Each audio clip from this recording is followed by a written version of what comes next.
अस्सलाम वालेकुम। आज की इस वीडियो में हम बोर्ड एग्ज़ाम में आने वाले एक बहुत इंपॉर्टेंट क्वेश्चन को डिस्कस करने जा रहे हैं, जो कि डू एज डायरेक्टेड के नाम से आता है। पेपर में जो क्वेश्चन होता है वो जस्ट लिखा होता है डू एज डायरेक्टेड, और ये मैक्सिमम 5 या 7 नंबर का होता है। बोर्ड एग्ज़ाम में तो यह है, और इसके अलावा 6, 7, 8 का भी ये लाजमी हिस्सा है। बस वहाँ फ़र्क ये कि वहाँ थोड़ा सा जो लेवल है वो ईजी होता है, जबकि बोर्ड एग्ज़ाम में थोड़ा सा डिफ़िकल्टी लेवल ज़्यादा होता है। तो चलिए स्टार्ट करते हैं और देखते हैं कि इसका क्या मतलब है और हमने इसको कैसे करना है। बेसिकली देखें, जैसे लिखा हुआ है डू एज डायरेक्टेड, कि जैसा आपको कहा जाए आपने वैसा करना है। यानी कि आपने कहीं आगे पीछे नहीं जाना, आपने जो आपको डायरेक्शन दी जा रही है आपने उसी डायरेक्शन पे रहते हुए अपने सेंटेंस को सॉल्व करना है। जैसे आपके पास जो फर्स्ट सेंटेंस है वो है दे प्ले क्रिकेट, और उसकी डायरेक्शन क्या है कि you have to change it into negative. अब आपने सिर्फ और सिर्फ इस सेंटेंस पे फोकस करना है और इसको नेगेटिव में चेंज करना है। अगर हम इस सेंटेंस को पढ़ते हैं तो they play cricket, it means कि ये आपके पास प्रेजेंट इनडेफिनेट का सेंटेंस है। 10 सीरीज में जब हमने किया था तो बहुत डिटेल से हमने ये सीखा कि हमें कैसे पता लगेगा कि कौन सा जो टेंस है, जो सेंटेंस है, वो किस टेंस से बिलोंग करता है। हमने मॉडर्न वे में जो मॉडर्न डेफिनेशन है उसके अकॉर्डिंग अपने टेंसेस को बहुत ही ध्यान से, बहुत ही डिटेल से समझा है। तो देखिए आपके पास यहाँ play just first form of verb है, तो इट मीन्स जहाँ सिर्फ और सिर्फ फर्स्ट फॉर्म ऑफ वर्ब होती है वो होता है प्रेजेंट इंडेफिनिट। अब जब हमने इसको नेगेटिव में चेंज करना है तो नेगेटिव में चेंज करने के लिए दो चीज़ें होती हैं, या तो आपने डू लगाना है या आपने डज लगाना है। नॉट तो ज़ाहिर डेफिनेटली उसके साथ आएगा ही आएगा। तो डू नॉट वहाँ पे आता है जहाँ पे आपका जो सब्जेक्ट है वो प्लूरल होता है, और डज वहाँ पे आता है जहाँ पे आपका जो सब्जेक्ट है वो सिंगल होता है। तो अब क्योंकि हमारा जो सब्जेक्ट है वो प्लूरल है तो डेफिनेटली अब हम यहाँ पे क्या लगाएंगे, दे डू नॉट या दे डोंट, जो भी आप यूज़ कर रहे हो। अगर कॉन्ट्रैक्शन यूज़ करनी है तो डोंट, और अगर आप सिंपल यूज़ कर रहे हो तो आप डू नॉट लगाओगे। तो they do not play cricket.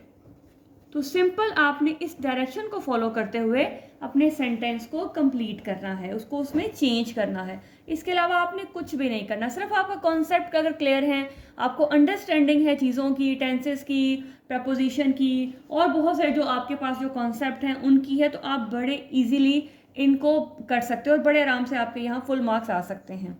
आगे देखिएगा, the girl is my cousin, the girl is wearing a red shirt. दो सेंटेंसेस दे दिए आपको, और अब उसने क्या कहा है कि you have to combine this by using relative clause. यानी कि जो दो सेंटेंसेस हैं आपने इसको कंबाइन करना है, और कंबाइन कैसे करना है कि वो आपका रिलेटिव क्लॉज हो। अब रिलेटिव क्लॉज अगर आपको याद हो, ये हमने क्लॉजेस की जो टाइप्स पढ़ी थी उसमें हमने बहुत डिटेल से डिस्कस किया था कि रिलेटिव क्लॉज या एडजेक्टिव क्लॉज दोनों एक ही बात है। वो क्या करते हैं कि वो नाउन को मज़ीद डिस्क्राइब करते हैं, उसकी क्वालिटी को बताते हैं, यानी कि उसको मज़ीद इन्हेंस करते हैं, एक्स्ट्रा इंफॉर्मेशन देते हैं नाउन के बारे में।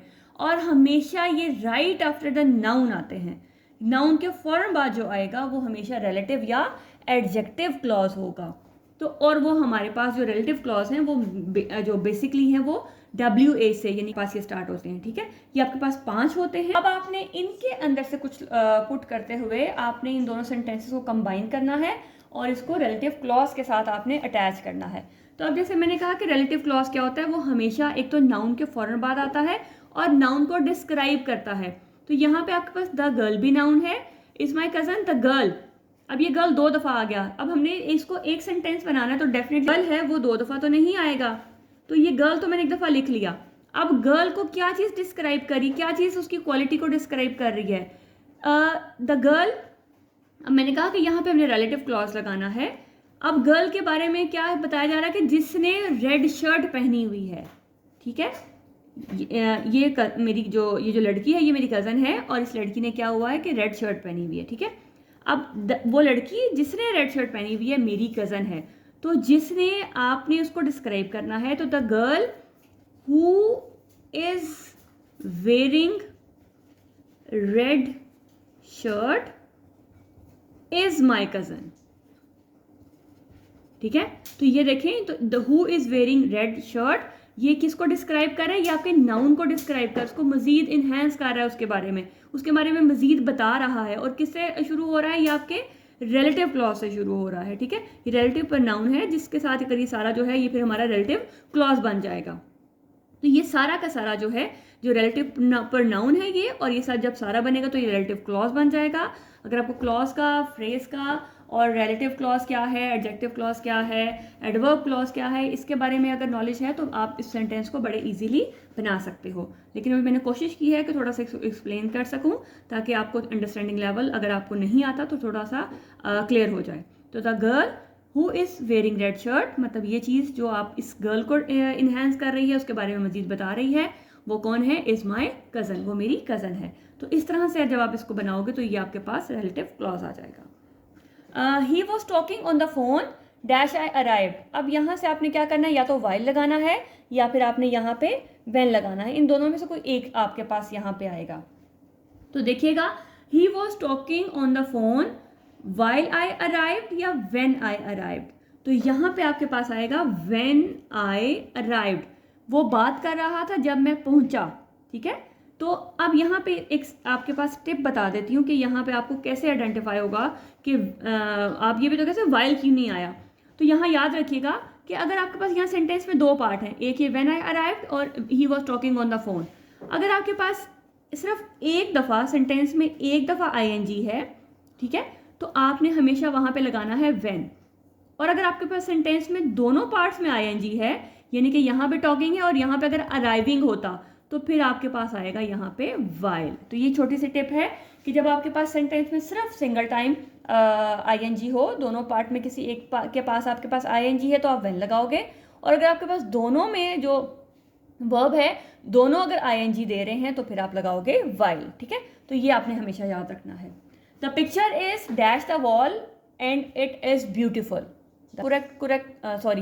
Put correct preposition. तो यहाँ पे जो करेक्ट प्रपोजिशन है वो क्या आएगी, the picture is on the wall. अब आप इन द वॉल नहीं कह सकते हो। अब ऑन कैसे आएगा, ऑन हम तब लगाते हैं जब कोई चीज़ किसी चीज़ की सरफेस को टच करती है। तो पिक्चर देखिएगा, पिक्चर जो है फॉर एग्जाम्पल अगर यही पिक्चर है तो ये बैक को जो इसके पीछे जो दीवार है उसको टच कर रही है, उसके साथ ये इन कॉन्टैक्ट है। जब ये टच करेगी तो चाहे वो आपके पास सीलिंग के फॉर्म में हो, किसी भी फॉर्म में हो, तो हमेशा हम उसके लिए ऑन लगाते हैं। अगर वो फैन की अगर हम बात करें तो fan is on the wall. तो फैन जो है क्योंकि उसके साथ वो टच करेगा, तो फिर जब आपके पास कोई चीज़ सरफेस का टच करती है तो हमेशा हम उसके लिए ऑन लगाते हैं। They are singing a song, change into passive voice. अब यहाँ पे आपने पैसिव वॉइस में चेंज करना है, तो यहाँ पे आपको ये पता होना लाजमी है कि ये वाला सेंटेंस आपका किस टेंस का है। तो यहाँ देखिएगा, दे आपका सब्जेक्ट है, आर और फर्स्ट फॉर्म प्लस आईएनजी। इसके लिए मैंने आपको एक टेबल दिया था जो अगर आपको याद है तो आप बड़े इजीली इसको एक सेकंड में इसको सॉल्व कर सकते हो।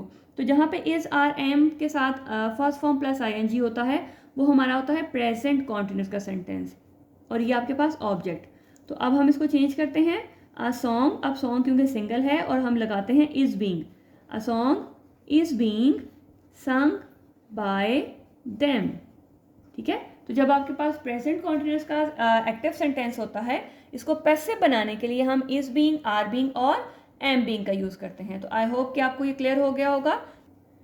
This is not a slow local train, change into affirmative. Affirmative का क्या मतलब है कि आपके पास यहाँ सेंटेंस में जो नॉट है वो नहीं आना चाहिए। आपका जो सेंटेंस है वो पॉजिटिव होना चाहिए, नॉट किसी भी फॉर्म में नहीं आना चाहिए। तो अब आप यहाँ अगर लिखोगे this is a slow local train, तो ये गलत हो जाएगा क्योंकि वो कह रहा है कि ये स्लो लोकल ट्रेन नहीं है।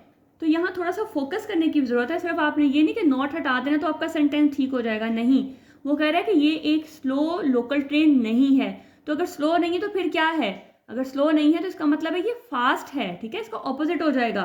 तो क्या होगा, this is a fast local train. तो ये छोटी छोटी चीज़ों को आपने ध्यान में रखना है, फोकस करना है कि हमने सेंटेंस को किस तरह से चेंज करना है। खाली नॉट को हटाने से सेंटेंस कंप्लीट नहीं होगा।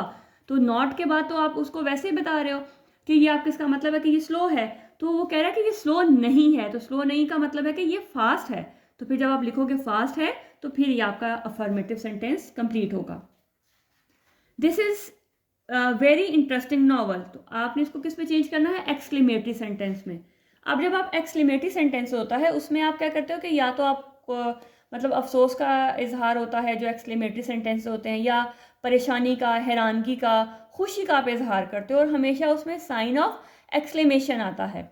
तो अब ये जो लिखा हुआ है this is very interesting novel, तो अब आपने क्या करना है कि इसको आपने इस तरह से फीलिंग देनी है कि आप हैरान हो रहे हो इस नॉवल को पढ़ने के बाद, ठीक है, कि आपका ये जो इंटरेस्ट नॉवल जो है वो बहुत ही इंटरेस्टिंग है, तो आपने इसमें हैरानगी का जो है वो इजहार करना है। तो वो किस तरह से करोगे, तो इसको करने के 2-3 मेथड हैं।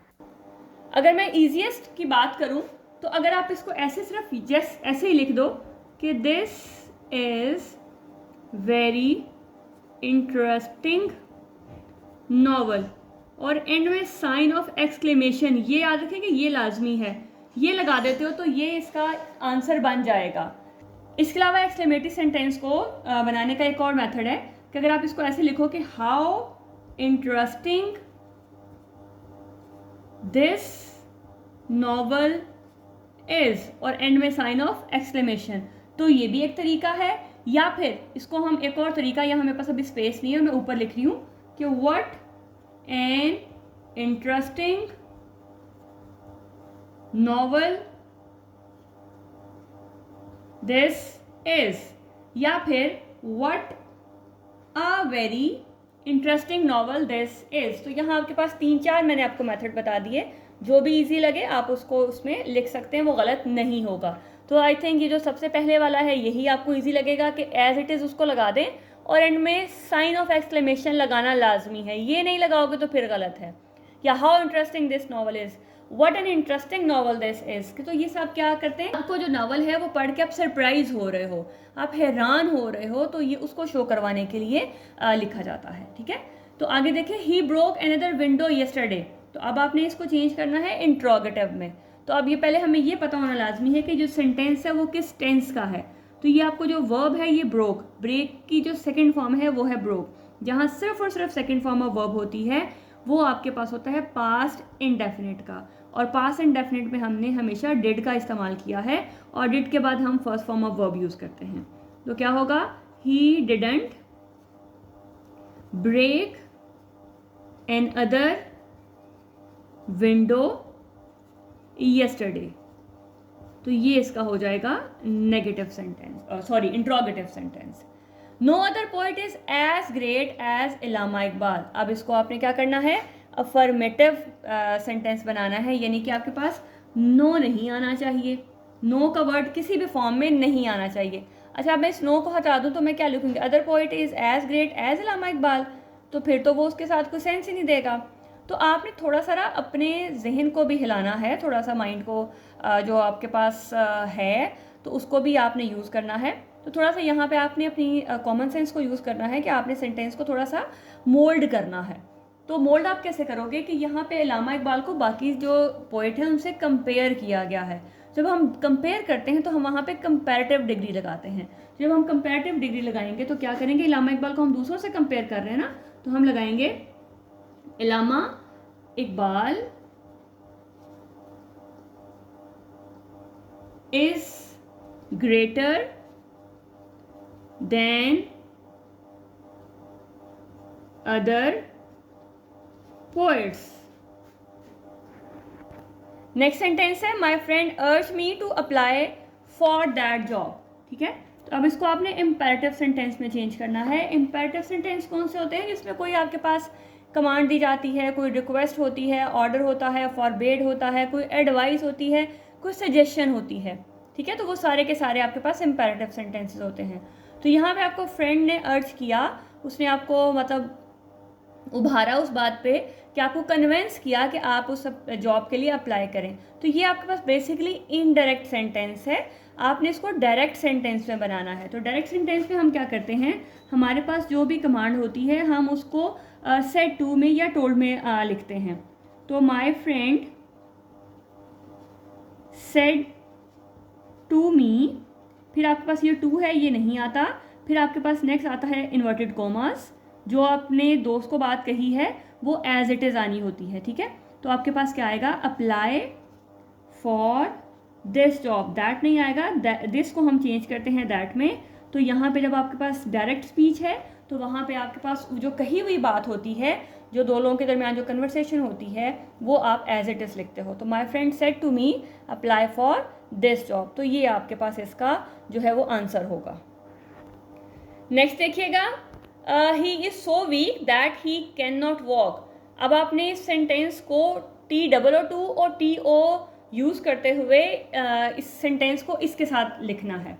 तो ये जब हम TOO और TO लगाते हैं तो हम ये तब लगाते हैं जब हमने ये कहना हो, अगर मैं इसी सेंटेंस की बात करूँ कि वो इतना कमज़ोर है कि वो चल नहीं सकता, ठीक है, ही इज़ सो वीक, बात वही होगी, मतलब वही होगा, लेकिन ज़रा कहने का जो अंदाज है वो बदल जाएगा, लिखने का अंदाज बदल जाएगा। ही इज़ सो वीक, वो बहुत कमज़ोर है, that he can not walk, कि वो चल नहीं सकता। लेकिन अगर मैं इसके साथ लिखूंगी तो मैं क्या लिखूंगी, he is too weak to walk, कि वो इतना कमज़ोर है कि चल नहीं सकता। तो जब हमने इस तरह से बताना हो तो फिर हम ये TOO और T सिंगल जो हमारे पास है प्रपोजिशन उसको यूज़ करते हैं, ठीक है। तो he is too weak to walk, he practised, he failed, make it compound sentence. अब कंपाउंड सेंटेंसेस क्या होते हैं, हमारे पास सेंटेंस, अब हमने इसकी भी एक वीडियो में बहुत डिटेल से बना चुकी हूँ। कंपाउंड सेंटेंस बेसिकली आपके पास दो ऐसे सेंटेंसेस होते हैं जो इंडिपेंडेंट होते हैं, जो अपनी मीनिंग खुद दे रहे होते हैं। अब आपने इसको फैन बॉयज़ के साथ कनेक्ट करना है। आपके पास जो फैन बॉयज़ हैं उनमें से किसी एक के साथ आपने इसको कनेक्ट कर देना है। तो जो मेरे अकॉर्डिंग सूटेबल है, तो ही प्रैक्टिस्ड, आगे वो कह रहे थे उसने प्रैक्टिस की लेकिन वो फेल हो गया, बट ही फेल्ड, उसने प्रैक्टिस की लेकिन वो फेल हो गया। तो यहाँ पे ये जो बट है ये फैन बॉयज़ का पार्ट है, तो आपके पास ये सेंटेंस हो जाएगा ही प्रैक्टिस बट ही फेल। तो आपके पास अगर इसको हटा दो तो बेसिकली दोबारा से हमारे पास वो दो जो हैं वो इंडिपेंडेंट क्लॉजेस बन जाएंगे। He did not go to school, आपने इसको प्रेजेंट इनडेफिनिट में चेंज करना है। He did not go to school, आपने इसको प्रेजेंट इनडेफिनिट में चेंज करना है। अब यहाँ पे आप क्या करोगे, प्रेजेंट इनडेफिनिट में आपके पास वर्ब की फर्स्ट फॉर्म आती है, जहाँ पे आप सिंगल के साथ एस या ES को ऐड करते हो और प्लूरल के साथ आप just first form of verb ही लगाते हो। तो क्या आएगा आपके पास, ही, ये आपके पास वर्ब की फॉर्म है, ही गोज टू स्कूल। तो देखें ये आपके पास हो गया प्रेजेंट इंडेफिनिट सेंटेंस, ठीक है। The name of the shop is XYZ who is next to the mall, spot error if any. अब अगर सेंटेंस में आपको कोई गलती नज़र आ रही है तो जस्ट आपने उसको आइडेंटिफाई करना है। तो देखते हैं कि क्या इसमें कोई गलती है। The name of the shop is XYZ who is next to the mall. अब याद रखना है कि हु कभी भी नॉन लिविंग के लिए नहीं आता, हु हमेशा लिविंग थिंग्स के लिए आता है। तो नॉन लिविंग के लिए जो हम रिलेटिव प्रोनाउन है वो हम यूज़ करते हैं विच या दैट, ठीक है। Which is next to the mall या that is next to the mall, दोनों ही आपके लिए सूटेबल होंगे, यहाँ पे ठीक होंगे। तो यहाँ पे याद रखना है कि लिविंग के लिए कभी भी हु नहीं आता। The women dash you met yesterday is my cousin, fill in with suitable relative pronoun. अब आपने यहाँ पे रिलेटिव प्रोनाउन के साथ जैसे हु, हुम, हुज, दैट, विच, ये इसके साथ आपने इन 5 में से कोई एक यहाँ पे आएगा। तो अगर हम इसको थोड़ा सा गौर करें, द वुमेन वो औरत, यू मेट येस्टरडे जिससे तुम मिले थे, जिससे तुम मिले थे वो मेरी कज़न है। तो अब जब हमने बताना हो ना जिससे, तो उसके लिए हम हु नहीं, उसके लिए हम लगाते हैं whom, the women whom you met, जिससे तुम मिले थे, ठीक है।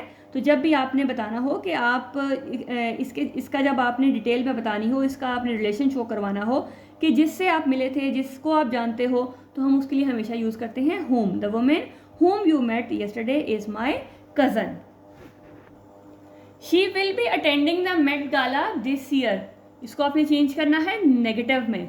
तो अब यहाँ देखें, जहाँ पे आपके पास हेल्पिंग वर्ब मौजूद होता है वहाँ पे कुछ भी करने की ज़रूरत नहीं है, वहाँ फोकस भी ना करें, वहाँ आपको सोचने की भी ज़रूरत नहीं है, वहाँ जस्ट उसके बाद आपने नॉट को ऐड करना होता है। तो क्या आ जाएगा आपके पास, शी विल नॉट बी, आगे सेंटेंस सारा का सारा आपके पास सेम है, attending the met gala this year. Your parents will not refuse to let you go on the trip. अब फिर देखिए अफर्मेटिव में चेंज करना है, ये नॉट नहीं आना चाहिए, मतलब कि आपके पास सेंटेंस में नेगेटिव सेंस नहीं आनी चाहिए। नॉट और रिफ्यूज़ भी आपको नेगेटिव सेंस दे रहा है, तो आपके पेरेंट्स ने आपको रिफ्यूज़ नहीं करेंगे ट्रिप पे जाने के लिए। तो आप इसको किस तरह से करोगे कि आपके पास ये दोनों वर्ड जो है वो हट जाए। तो इसका ऑपोजिट देख लें, तो इसका ऑपोजिट क्या होगा, your parents will allow you, will allow you to go on the trip, कि आपके पेरेंट्स जो हैं वो आपको परमिशन दे देंगे, जबकि ये कह रहा है कि your parents will not refuse, कि वो इनकार नहीं करेंगे। तो बात वही है, लेकिन आपने इसको अफर्मेटिव में करना है, यानी कि नॉट का वर्ड जो है, जो आपको नेगेटिव सेंस दे रहा होगा, वो नहीं आना चाहिए। No one can tolerate this, interrogative बनाना है भाई। अब कोई इसको टॉलरेट नहीं कर सकता, तो इसको क्या, अगर हम इसको अपने जहन में सोचें तो क्या कोई इसको टॉलरेट कर सकता है? क्या कोई इसको टॉलरेट कर सकता है? तो क्या आएगा? Can anyone tolerate this. ठीक है, तो थोड़ा सा आपने खुद भी अपने जहन पे जोर देना है कि हम इसको किस तरह से चेंज करेंगे।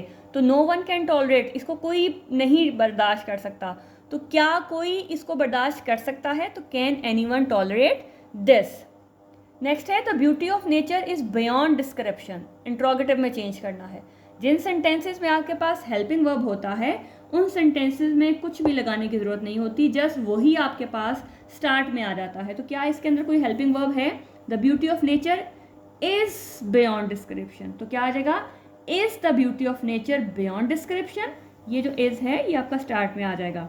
Is the beauty of nature beyond description, और एंड में क्वेश्चन मार्क लाजमी है। ठीक है, she leaves for work at 8:30 AM, change into negative. तो ये लीव्स आपको शो करवा रहा है कि ये प्रेजेंट इंडेफिनिट का है, और जहाँ पे प्रेजेंट इंडेफिनिट होता है वहाँ हम डू और डज लगाते हैं।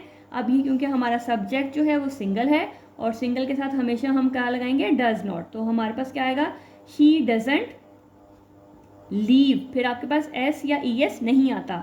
She doesn't leave for work at 8:30 AM।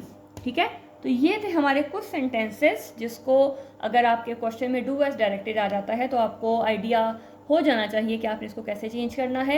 ये डेफिनेटली बहुत एक लंबा टॉपिक है जिसको मैंने कोशिश की है कि कुछ जो टॉपिक्स हैं या कुछ जो आपके पास चेंजेस हैं उनको बताया जाए कि आपने कैसे करना है। बाकी तो चीज़ें वही हैं कि आपने जितना प्रैक्टिस करेंगे आपको उतना ही आएगा, जितने आपके कॉन्सेप्ट क्लियर होंगे आप उतना ही अच्छे से अपने इंग्लिश के पेपर को अटैम्प्ट कर सकोगे। तो आई होप कि आपको कुछ समझ आ गई होगी। मिलते हैं नेक्स्ट वीडियो में नेक्स्ट कॉन्सेप्ट के साथ। तब तक अपना बहुत ख्याल रखिएगा, दुआ में याद रखिएगा। अल्लाह हाफ़िज़।